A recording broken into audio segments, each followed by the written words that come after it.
Hello all, in this video we'll be seeing about the Gauss law. Gauss law states that the total outward electric displacement through any closed surface surrounding charges, as you can see these charges Q1, Q2, is equal to the total charge enclosed. That is the total electric displacement, outward electric displacement, this is very important. You should consider this, okay? So before going into the integral form of Gauss law, we'll define two terms. Here D is equal electric flux density and A is equal to area of the closed surface. Area of closed surface.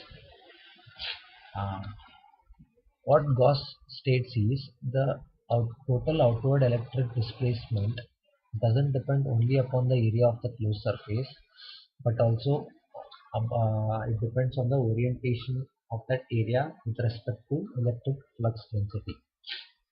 So I just stated a complex statement. So let's understand what does that mean. Okay. So let's consider this closed surface. But again,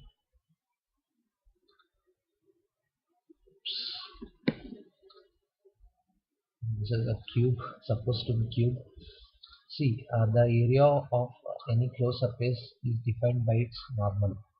That is, this is n cap. This, in order to define angle between any component and the area, we usually take with respect to this vector. Suppose if there is a electric flux density in this manner, that is on the surface. As you can see, this doesn't contribute to this equation. That is, we do not care about this component. We only care about the component which matters. That is, which flows outside this area. So this is the tangential component. So particularly in Gauss law, we are not worried about this tangential component because it doesn't we are not interested in that component because we are only bothered about the flux which flows out or which flows inside the area. Okay, so the total outward electric displacement, say electric displacement, can be defined as the dot product of D dot A. This is nothing but BA cos theta. Okay, the tangential component, for tangential component theta will be 90 degree. That's 90 degree, right? So it will be 0. So the total electric displacement with the angle between electric flux density and area is say 90 degree. For theta is equal to 90, electric displacement is equal to 0. So we define electric displacement, that is the outward electric displacement is defined as dot product of D dot A, that is dot product of D and A, where D is electric flux density and A is area of the closed surface. Okay, I'll explain this in little detail now. Let us consider a closed surface enclosing the charges Q1, Q2, Q3. In order to demonstrate this, let's take a small area out of this big area. Okay, we say this as the area, let it be dA, and let the charge inside it be Q4. And as I said, the angle of the area will be defined by its usually by this vector n cap, and there is electric flux density D which is flowing in this fashion B. So as Gauss law states, the total outward electric displacement, this is nothing but B dot dA, this dot product between B and area, is equal to the charge enclosed. This is Q4. This we have just considered for this small incremental area dA. What if we want the Gauss law to be applied to this whole area?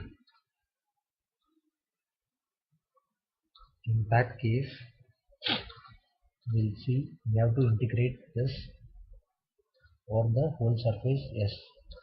So this becomes d dot dA, the integral S is equal to the charge enclosed between this area. This is nothing but Q1 plus Q2 plus Q3 plus Q4. Here we have considered this Q1, Q2, Q3 as where Q1, Q2, Q3 are discrete charges. Okay. If if the charges are distributed in continuous fashion, then we can use this equation. Okay, d dot dA is equal to rho dB. So this is charge density. If it is a continuous surface, I mean if the charges are distributed continuously, it is very easy to define it in terms of charge density, where rho is equal to coulomb per meter cube. So this is the Gauss law.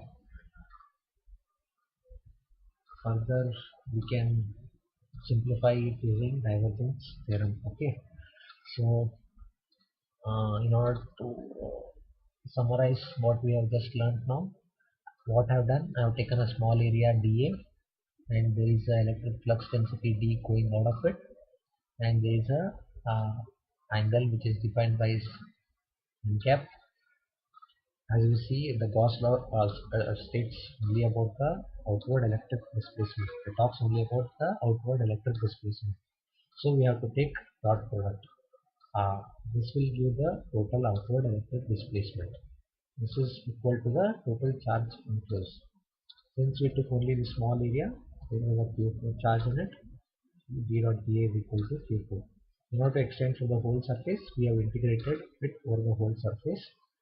So that is nothing but the total charge enclosed. Okay, and further we have stated that these are the discrete charges. If we are talking about the charges which are distributed continuously, then it is better to use this equation. So you can see this is d dot dA or the surface S is equal to integral over the volume B, that is rho dB. Rho is equal to coulomb per meter cube. Okay. So this is the Gauss law in integral form. We can also change it into, to obtain the differential form, we apply divergence theorem. Apply divergence theorem. You can see more about divergence theorem in any of the websites. It states that d dot ds, it can also be written in del dot d. This is divergence of d, del dot d, dv. So now the equation becomes del dot d, dv is equal to rho dv. This is nothing but del dot d is equal to rho. So with this equation, we can find the divergence of d to obtain the charge density. This is charge density. Also consider a surface S. If there is no charges, then the divergence will be del dot d will be 0. It means the net outward flow of electric displacement is 0. Since there is no charge, there is no flux coming out. Flux coming out or electric displacement is 0 because there is no charge. So this is the importance of this Gauss law. It talks about the total outward flow of electric flux.